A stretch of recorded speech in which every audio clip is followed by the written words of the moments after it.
రోజులు ఇప్పుడు ఇలాగే ఉండవనేది కూడా ఈ సందర్భంగా గుర్తు చేస్తున్నా నేను. We don't care all these things. ఇంతకుముందు కూడా కేసు పెట్టారు అక్కడే, సేమ్ సెక్షన్స్తోనే.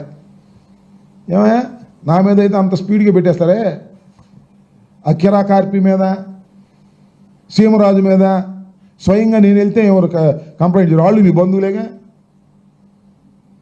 ఈయన కూడా, ఈ సిఐ కూడా నెల్లూరు నుంచి వచ్చాడంట. అఖిరా కార్పి కూడా నెల్లూరు, ఈయన బంధువు అనమాట. సీమరాజు కూడా ఈయన బంధువు. ఇదంతా ఒక గ్యాంగు. మేము ఇచ్చిన దాని మీద చేస్తాంలే, నాదైతే 24 hours కూడా కాదు, చేసి పారేశారు case. You do your duties fast. నువ్వు డ్యూటీలు చేయకపోతే చట్ట ప్రకారంగా నీ అంతు తేలుస్తామని కూడా ఈ సందర్భంగా మరొక్కసారి గట్టిగా చెప్పదలుచుకున్నాను కూడా మనం చేస్తున్నాం. కేసులకు భయపడేటటువంటి తత్వం కాదు అసలు. ఒకటేనండి, అసలు ఇవాళ రాజకీయాల్లో ఉండాలంటే కేసులు భయపడకూడదు. ఇవాళ రాజకీయాల్లో మేము ఉండాలంటే జైలుకి భయపడకూడదు. ఆ రెండు నిర్ణయించుకునే రాజకీయాల్లో ఉన్నామని కూడా ఈ సందర్భంగా నేను చెప్పదలుచుకున్నా. ఆ సిఐకి కానీ లేకపోతే మరొకరికి కానీ ఈ విధంగా దౌర్జన్యం చేసి మమ్మల్ని ఏదో అణచాలని, అరికట్టాలని ప్రయత్నం చేస్తే, మరి మీ దుంపల దగ్గర సంవత్సరం దౌర్జన్యం చేశారయ్యా, సంవత్సరం కేసులు పెట్టారు, ఏమైనా అరికట్టారా? ఉప్పొంగలా నిన్న. ఇంకా ఇదే పద్ధతిలో మీకు వెళ్తే ఇంకా ఉప్పొంగి మీకు చాలా డేంజరస్ సిచ్యువేషన్కి తీసుకెళ్తుందని కూడా ఈ సందర్భంగా నేను చెప్పదలుచుకున్నాను. ఇంకా ఇంకొక అంశం ఏంటంటే, అది నిన్న క్యాబినెట్ సమావేశం జరిగినాయా. ఈ క్యాబినెట్ మీటింగ్లో, సరే క్యాబినెట్ మీటింగ్లో కూడా సంవత్సరం పాలన అద్భుతం, అమోఘం అని అందరూ షౌట్స్ కొట్టుకున్నారంట.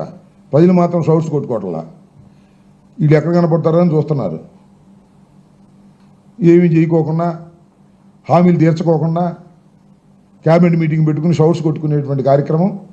ఇంకో అంశం ఏంటంటే, ఈ జీవో ఏది మొన్న ఒక జీవో రిలీజ్ చేశారు. ఏది తుని కేసుకు సంబంధించి కొట్టేసినటువంటి కేసుని మళ్ళా దాన్ని అపీల్ చేసి దానిలో ఉన్నటువంటి ముద్దాయిని శిక్షించాలి అనే పద్ధతుల్లో దాని మీద పెద్ద ఎత్తున దుమారం లేగింది. కాపులందరూ పెద్ద ఎత్తున నిరసన చెప్పారు, మరోజు క్యాన్సిల్ చేశారు. ఓ పెద్ద డ్రామా నిన్న క్యాబినెట్లో.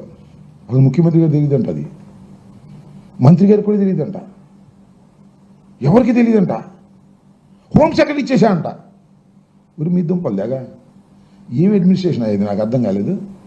ముఖ్యమంత్రి గారికి తెలియదంట, హోంమంత్రి గారికి తెలియదంట, మంత్రులు ఎవరికి తెలియదంట, జీవో వచ్చేసిందంట. ఆయన కుమార్ విశ్వజిత్ ఎవరు ఆయన పేరు ఉన్నారు, హోమ్ సెక్రటరీ, ఆయన నిన్న క్షమాపణ చెప్తూ ఒక లీక్ ఇచ్చేశారు, సర్దుని కద్దుకోండి అని. మాకు తెలీదు, ప్రభుత్వాలు మేము చేశాం 5 సంవత్సరాలు. అసలు జీవో ఇష్యూ కావాలంటే ముఖ్యమంత్రికి తెలియకుండా ఇష్యూ అవుతుందా?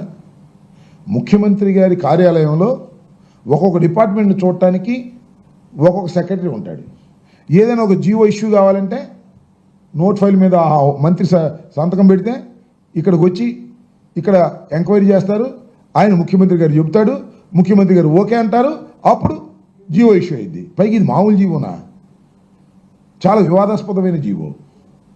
తునిలో రత్నాచల్ ఎక్స్ప్రెషన్ తగలేస్తే అప్పుడు తెలుగుదేశం పెట్టిన కేసు, తెలుగుదేశం టైంలో పెట్టిన కేసు, పూర్తి విచారణ జరిగి కొట్టేస్తే దాన్ని మళ్ళా తిరిగి తోడాలని భావించి డిలేని కూడా కండోన్ చేసి మీరు హైకోర్టులో ఫైల్ చేయండి అని చెప్పేటటువంటి కేసు ఎవరికి తెలియకోకుండా రహస్యంగా రిలీజ్ అయిపోయిందని నమ్మమంటున్నారు మమ్మల్ని.